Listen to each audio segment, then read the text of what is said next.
بسم اللہ الرحمن الرحیم۔ السلام علیکم ناظرین، جاوید ٹی وی پر سبھی دیکھنے اور سننے والوں کو خوش آمدید۔ تو ناظرین، آج کے اس دور میں ہر شخص ہی مہنگائی کا رونا روتا ہوا دکھائی دیتا ہے، چاہے کوئی امیر ہے یا غریب، ہر شخص کو ہی مہنگائی نے پریشان کر رکھا ہے۔ اور یہ مہنگائی ہے کہ کم ہونے کی بجائے روز بروز بڑھتی ہی جا رہی ہے۔ لیکن آج کی اس ویڈیو میں آپ کو ایک الگ ہی چیز بتانے والا ہوں، اور وہ یہ ہے کہ یہی مہنگائی ہمارے لیے ایک بہت بڑی نعمت ہے۔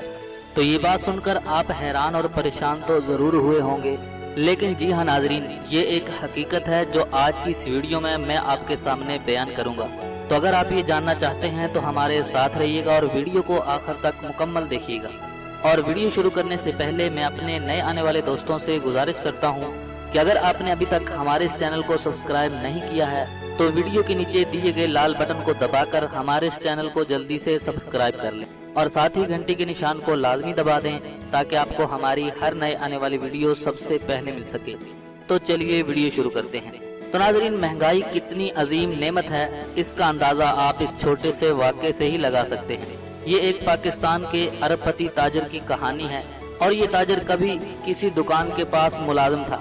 دکاندار اسے 2000 روپے مہینہ تنخواہ دیتا تھا، اور یہ 2000 روپوں کے لیے 12 گھنٹے ڈیلی کام کرتا تھا۔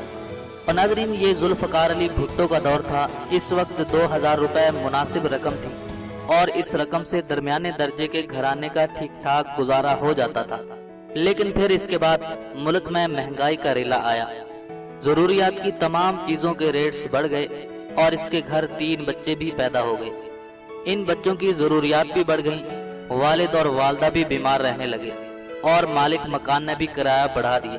اور ناظرین، اس کی سائیکل بھی پرانی ہو چکی تھی، اس کے بھی خرچے نکلنے لگے، اور اس کے علاوہ بجلی کے ریٹس میں بھی اضافہ ہو گیا۔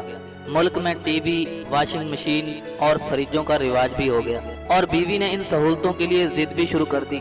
مہمانوں کی آمد میں بھی اضافہ ہو گیا، اور عزیز رشتہ داروں کے بچے بھی شادیوں کی عمر میں پہنچ گئے۔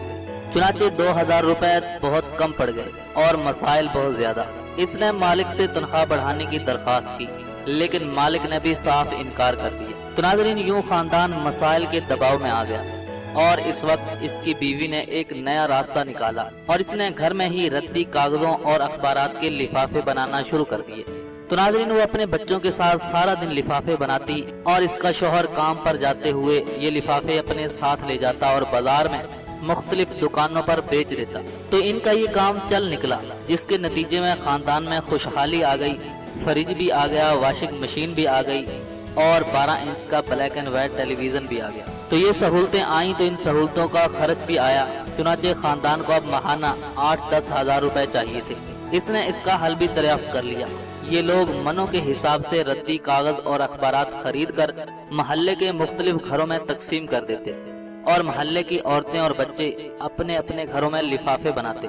تو ناظرین، یہ شخص لفافے جمع کرتا، یہ لفافے مارکیٹ میں بیچ دیتا، اپنی کمیشن اور ردی کاغذ کی قیمت جیب میں ڈالتا، اور محلے کی عورتوں کو لفافے بنانے کا معاوضہ دے دیتا۔ تو اس سے یہ لوگ بھی خوشحال ہو گئے، اور محلے کی عورتوں کی معاشی حالت میں بھی تبدیلی آ گئی۔ اس شخص نے چند ماہ بعد نوکری بھی چھوڑ دی، اور فل ٹائم لفافہ انڈسٹری کے ساتھ وابستہ ہو گیا۔ تو ان کا یہ کام بھی چل نکلا۔ تو اس نے دوستوں، عزیزوں اور رشتہ داروں سے قرض لیا، اور گھر میں پلاسٹک کے شاپنگ بیگز بنانے کا چھوٹا سا ایک یونٹ لگا لیا۔ یہ کام بھی چل نکلا، اور وہ کاغذ کے لفافوں کے ساتھ ساتھ چھوٹے شاپنگ بیگز کا سپلائر بھی بن گیا۔ خوشحالی آئی تو یہ اپنے ساتھ اخراجات بھی لائی۔ یہ لوگ چھوٹے گھر سے بڑے گھر میں منتقل ہو گئے۔ یہ موٹر سائیکل سے گاڑی پر آ گئے۔ انہوں نے بچوں کو مہنگے سکولوں میں داخل کروا دیا، اور ان کے فریج، ٹیلی ویژن اور واشنگ مشین کا سائز بھی بڑا ہو گیا۔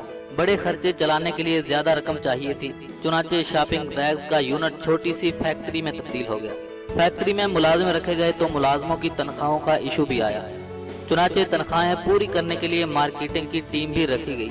مارکیٹنگ کی ٹیم نے نئے گاہک تلاش کیے، نئے گاہکوں نے نئی مصنوعات کا تقاضا کیا، تو نئی مصنوعات کے لیے نئی ٹیکنالوجی خریدی گئی۔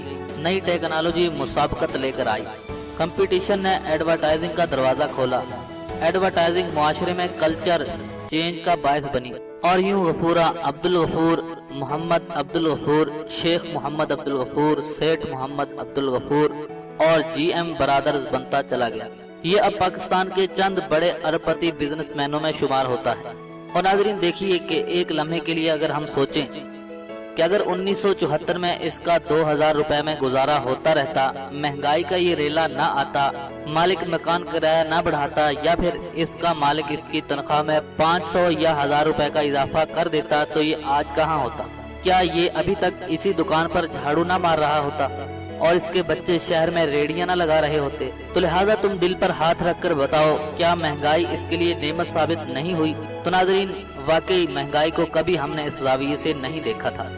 اسے ہمیشہ ہم برا بھلا ہی کہتے ہیں، لیکن مہنگائی نعمت بھی ہوتی ہے۔ ہمیں اس سے پہلے اس بات کا اندازہ بالکل نہیں تھا۔ مہنگائی بنیادی طور پر فائر الارم ہوتی ہے۔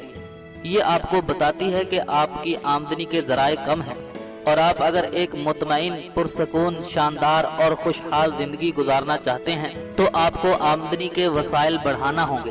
آپ اپنا فالتو وقت پیسے کمانے میں صرف کریں، بزنس کے نئے آئیڈیاز سوچیں، ان آئیڈیاز کو عملی شکل دیں۔ خاندان کا مالی بوجھ اگر ایک شخص پر ہے تو دوسرے افراد بھی میدان میں آئیں۔ بیوی گھر میں کوئی یونٹ لگا لے، آپ ملازمت کے ساتھ ساتھ بزنس شروع کر دیں تو حالات بہتر ہو سکتے ہیں۔ آج کل کمپیوٹر پر لاکھوں قسم کے بزنس ہو رہے ہیں۔ آپ کمپیوٹر مارکیٹ میں چلے جائیں، ٹیوشنز بھی آج کل بزنس کی شکل اختیار کر چکی ہیں۔ آپ کے بچے فالتو وقت میں ہوم ٹیوٹر بن سکتے ہیں۔ آپ 10، 20، 50 لوگوں کا گروپ بنا کر کوئی چھوٹا موٹا بزنس شروع کر سکتے ہیں، کوئی ہوم انڈسٹری قائم کر سکتے ہیں، اور کچھ نہ ہو تو آپ ٹیلی فون یا موبائل پر مختلف کمپنیوں کی مارکیٹنگ کر سکتے ہیں۔ سینکڑوں ہزاروں آپشنز موجود ہیں، بس آپ نے مہنگائی کو نعمت یا فائر الارم سمجھنا ہے اور اس الارم کے ذریعے اپنے مسائل کا حل تلاش کرنا ہے۔ دنیا میں آج تک مہنگائی کم نہیں ہوئی۔ یہ بوتل کا ایسا جن ہے جو ایک بار باہر آ جائے تو واپس بوتل میں نہیں جاتا، چنانچہ ہمیں اسے بوتل میں بند کرنے کی کوشش نہیں کرنی چاہیے، ہمیں اس کا مقابلہ کرنا چاہیے۔ اگر ہماری تعلیم کم ہے تو ہمیں اپنی تعلیمی استعداد بڑھانی چاہیے تاکہ ہمیں 4-5 ہزار کی بجائے 50-60 ہزار کی نوکری مل سکے۔ ہم اکیلے کام کر رہے ہیں تو ہمیں گھر کے دوسرے افراد کو بھی کام پر رضامند کرنا چاہیے۔ اور ناظرین اگر ہم نوکری کے دوران سستی، کام چوری، چغل بازی اور نمک حرامی کا مظاہرہ کر رہے ہیں تو ہمیں اسے فوراً ترک کر دینا چاہیے، اور آج سے ہی اپنی جا پر اتنی توجہ دینی چاہیے کہ ہمارے مالکان ہمیں ترقی دینے پر مجبور ہو جائیں، اور اگر مالکان ہماری کارکردگی کی قدر نہیں کرتے تو دوسرے ادارے ہمیں منہ مانگے معاوضے پر ملازمت دے دیں۔ ہماری دکان، ہماری کمپنی، ہماری فیکٹری میں گاہک نہیں آتے تو ہمیں آج سے ہی گاہکوں کو متوجہ کرنے کا سلسلہ شروع کر دینا چاہیے۔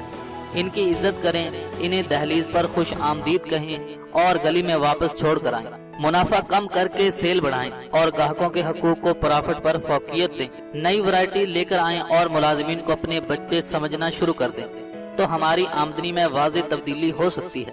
اور ناظرین دنیا میں کوئی چیز مہنگی یا سستی نہیں ہوتی، معاملہ صرف قوت خرید کا ہوتا ہے۔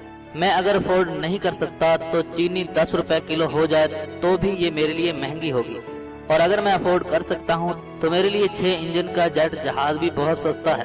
بھوک سے نڈھال بچے جس ریسٹوران کے کچرے سے روٹی کے ٹکڑے چنتے ہیں، اسی ریسٹوران پر لوگ 10-10 ہزار روپے بل دے رہے ہوتے ہیں۔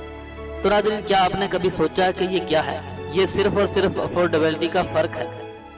یہ بے حسی، طبقاتی تقسیم یا مہنگائی کا ایشو نہیں، یہ زیادہ کام کرنے، بہتر کام کرنے اور اپنی آمدنی کے وسائل بڑھانے کا ایشو ہے۔ کچھ لوگوں نے اپنی غربت کے ساتھ سمجھوتا کر لیا ہے۔ یہ لوگ اچھی زندگی کے لیے مہنگائی کی کمی کا انتظار کر رہے ہیں، جبکہ دوسری طرف کے لوگوں نے مہنگائی کا مقابلہ کیا، انہوں نے اپنی آمدنی کے ذرائع بڑھائے اور آج خوشحالی ان کی دہلیز پر بیٹھ کر جگالی کر رہی ہے۔ اور ناظرین آج سے 10 سال پہلے پورے امریکہ میں یہ مہم چل رہی تھی کہ حکومت کو مزدوروں کی تنخواہ $7 فی گھنٹہ سے بڑھا کر $8 کر دینی چاہیے، اور اسی سال امریکہ کا ایک شخص $60 ملین سالانہ تنخواہ لے رہا تھا۔ اس میں اور ان لوگوں میں کیا فرق تھا؟ ان دونوں میں صرف اپروچ کا فرق تھا۔ اس شخص نے مہنگائی کو نعمت سمجھا اور آمدنی کے وسائل بڑھانے میں جٹ گیا، جبکہ باقی 8 کروڑ لوگ مہنگائی میں کمی کا انتظار کرنے لگے۔ چنانچہ وہ شخص ترقی کی بلندی پر پہنچ گیا اور باقی لوگ ہائے ہائے کے نعرے لگاتے رہے۔ تو ہمیں بھی مہنگائی کو عذاب کی بجائے نعمت سمجھنا چاہیے اور اسے چیلنج بنا کر اپنے لیے ترقی کے راستے کھول لینے چاہیے۔ تو ناظرین میں ہوں جاوید اور آپ دیکھ رہے تھے جاوید ٹی وی۔ یہ تھی مہنگائی کے متعلق کچھ عام معلومات۔ تو میں امید کرتا ہوں کہ یہ معلومات آپ کو ضرور پسند آئی ہوں گی۔ تو اگر آپ کو یہ ویڈیو اچھی لگی تو ویڈیو کو لائک کیجئے، شیئر کیجئے اور کومنٹس کے ذریعے ہمیں اپنی رائے سے ضرور آگاہ کیجئے۔ تو آج کی اس ویڈیو میں بس اتنا ہی، ملتے ہیں مزید ایک نئی ویڈیو کے ساتھ، تب تک کے لیے اجازت دیجیے، اللہ حافظ۔